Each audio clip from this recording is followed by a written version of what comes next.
This is Dr. Bev Knox, and you are listening to my Psychology Tutorials.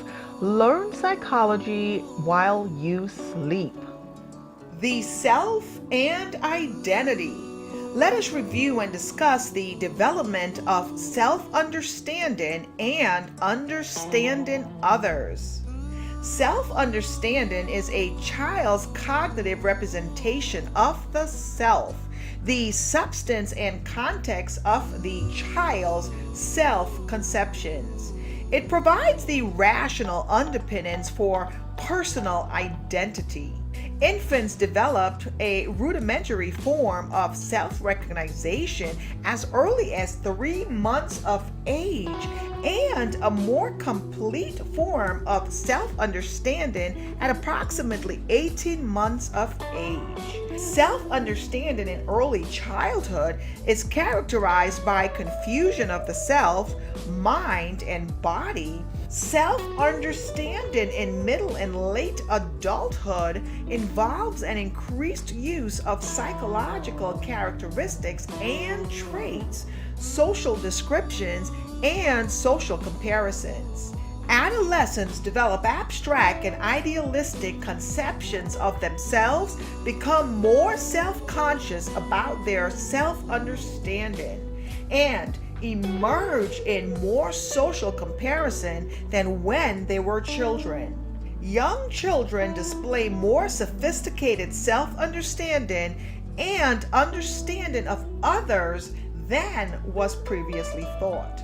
Even 4-year-olds understand that people make statements that aren't true to obtain what they want. Children increase their perspective taken in middle and late childhood, and when they become more skeptical of others' claims. Let us review self-esteem and self-concept. Self-esteem, also referred to as self-worth or self-image, is the global evaluative dimension of the self. Self-concept refers to domain-specific evaluations of the self. Hatter's self-perception profile for children is used with 3rd grade through 6th grade children to assess general self-worth and self-concept in all 5 domains.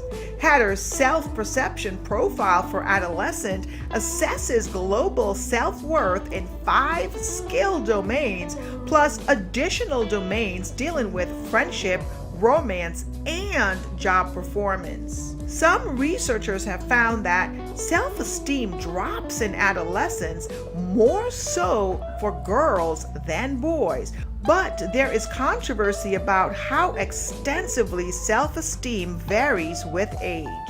Researchers have found only moderate correlations between self-esteem and self-performance.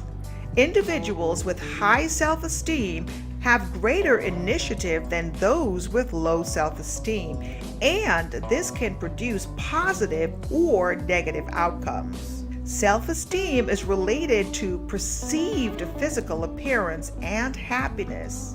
Low self-esteem is linked with depression, suicide attempts, and anorexia. Let us discuss identity and its development. Identity development is complex and takes place in bits and pieces. At a bare minimum, identity involves commitment to a vocational direction, an ideological stance, and a sexual orientation. This can be a very long, complex process. Erickson argues that identity versus identity confusion is the 5th stage of the human lifespan, which individuals experience during adolescence. This stage involves entering a psychosocial state between the security of childhood and the autonomy of adulthood. Personality and role experimentation are important aspects of identity development. In technological societies such as those in North America, the vocational role is especially important. Identity development begins during infancy and continues through old age.